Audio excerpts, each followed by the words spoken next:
প্রিয় দর্শক, আগামী নির্বাচনের প্রথম ভোট চাঁদাবাজদের বিপক্ষে হোক। আগামী নির্বাচনের প্রথম ভোট দখলদারদের বিপক্ষে হোক। আগামী নির্বাচনের প্রথম ভোট দুর্নীতিবাজদের বিপক্ষে হোক। আগামী নির্বাচনের প্রথম ভোট চাঁদাবাজদের বিপক্ষে হোক। আপনারা জানেন, দীর্ঘ 16 বছর ফ্যাসিবাদ সরকারের দোসররা চাঁদাবাজ করছে, লুটপাট করছে। আজও আমরা দেখতে পাইতেছি আমাদের সমাজের আশেপাশেই কোথায় দখলদারিত্ব হচ্ছে, কোথায় বা চাঁদাবাজি হচ্ছে, কোথায় বা সন্ত্রাসী কাণ্ডকাণ্ড হচ্ছে। আপনাদের কাছে আমার একটি আহ্বান থাকবে, আপনারা যেন আগামী নির্বাচনে কোনো চাঁদাবাজকে ভোট দেন না, কোনো দখলদারকে ভোট দেন না, কোনো সন্ত্রাসীদের ভোট দেন না।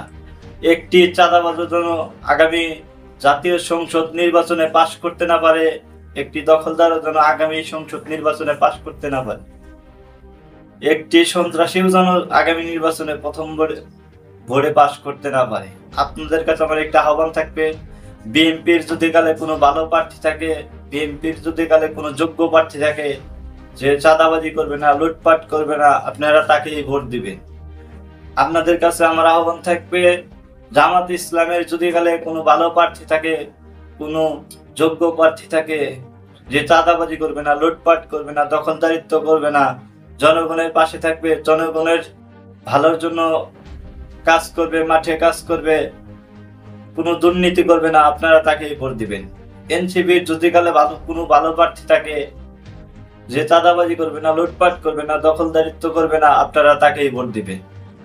আর অন্যান্য যত দল আছে, ছোট বড় সব মিলিয়ে যত দল আছে, যারা যত প্রার্থী দিবে তাদের মধ্যে আপনারা যোগ্য প্রার্থীকে বেছে নেবেন, যে একদিনও যে কোনো চাঁদাবাজি করবে না, লুটপাট করবে না, দখলদারিত্ব করবে না।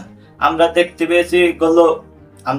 পেয়েছি গত 16 বছরে কত টাকার দুর্নীতি হয়েছে, হাজার হাজার কোটি টাকার দুর্নীতি হয়েছে, হাজার হাজার কোটি টাকা লুটপাট হয়েছে। আমরা দেখতে পেয়েছি বিদেশে কানাডায় বেগম পাড়া গড়ে তোলা হয়েছে, টাকা লুটপাট করে ব্যাংকগুলা খালি করা হয়েছে। কিছু কিছু ব্যাংক দেউলিয়াত্বর পর্যায়ে চলে গেছে, কিছু কিছু ব্যাংক এমন অবস্থা হয়েছে যে তারা দেউলিয়াত্বর পর্যায়ে চলে গেছে। আমরা বাংলাদেশের মানুষ বিদেশে কাজ করে টাকা পাঠাই, আমাদের প্রবাসী ভাইয়েরা বিদেশি কাজ করে টাকা পাঠায়, মাথার ঘাম পায়ে ফেলায়, কত পরিশ্রম করে আমাদের কাছে রেমিটেন্স পাঠায়। আর আমাদের চাঁদাবাজ মন্ত্রী এমপিরা তারা সবাই লুটপাট করে বিদেশে বেগম পাড়া বানায়। আপনাদের কাছে আমার একটা আহ্বান থাকবে, সকল দলমত নির্বিশেষে একটি চাঁদাবাজকেও আপনারা ভোট দিবেন না। আগামী নির্বাচনের প্রথম ভোট তারুণ্যের প্রথম ভোট চাঁদাবাজদের বিপক্ষে হোক, তারুণ্যের প্রথম ভোট খুনিদের বিপক্ষে হোক, তারুণ্যের প্রথম ভোট সন্ত্রাসীদের বিপক্ষে হোক। আমরা জানি, আমরা দীর্ঘ 16 বছর কোনো ভোট দিতে পারি না, আমাদের ভোট দেওয়ার কোনো অধিকার ছিল না, দুর্নীতি হয়েছে, লুটপাট হয়েছে। দেখতে পেয়েছি আমরা দিনের ভোট রাতে চুরি হয়ে গেছে। আমরা দেখতে পেয়েছি 2014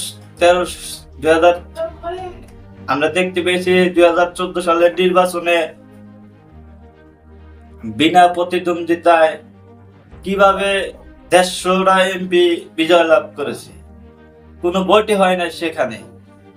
কারণ বাংলাদেশ জাতীয়তাবাদী দল বিএনপি অংশ নেয় নাই, বিএনপির সমমনা জোট জামায়াত ইসলাম একটি বড় দল, তারা অংশ নেয় নাই, এবং অনেক ছোট ছোট অনেক দল অংশ নেয় নাই। সেই কারণেই আওয়ামী লীগ বিজয় অর্জন করেছিল একটি ভুয়া ভোটে, একটি অবৈধ নির্বাচনের মাধ্যমে তারা সংসদে গিয়েছিল।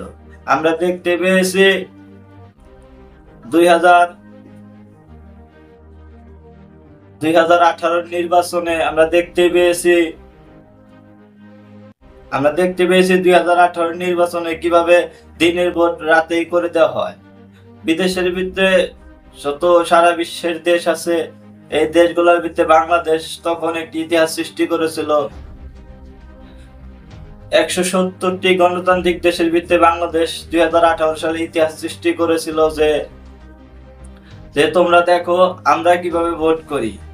আমরা রাতের ভোট দিনের ভোট আমরা রাতেই করে শেষ দিয়ে দিই। তখন অনেক প্রতিবাদ হয়েছিল তত্ত্বাবধায়ক সরকারের আন্ডারে নির্বাচনের দাবিতে। বিএনপি, জামায়াত ইসলাম আরো অন্যান্য যত দল আছে সবাই মিলে আন্দোলন করেছিল। আওয়ামী লীগ ফ্যাসিস্ট সরকার তারা সে কথা মানে নাই, নিজেরাই নিজেদের মতো নির্বাচন করে জবরদখল করে এই 16 বছর ফ্যাসিবাদী কাঠামো তৈরি করেছিল।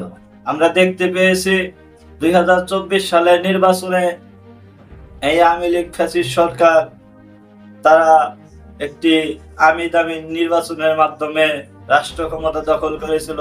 আমরা দেখতে পেয়েছি তারপরে 2024 সালের 5ই আগস্ট ছাত্র জনতার অভ্যুত্থানের মাধ্যমে এই আওয়ামী লীগ সরকারের পতন হয়। শুধু কি পতন হয়, এটি একটি নজিরবিহীন পতন হয়। এটি সারা বিশ্বের ভিত্তিতে একটি ইতিহাস সৃষ্টি করে। শুধু আওয়ামী লীগ সরকার পালিয়ে যায় নাই, তার সকল এমপি মন্ত্রীরা পালিয়ে গেছে, জেলা পরিষদের চেয়ারম্যানরাও পালিয়ে গেছে, মেয়ররাও পালিয়ে গেছে, এবং কি ইউনিয়ন পরিষদের চেয়ারম্যানরাও পালিয়ে গেছে। আমরা দেখতে পেয়েছি মসজিদের ইমাম সাহেব সহ পালিয়ে গেছে।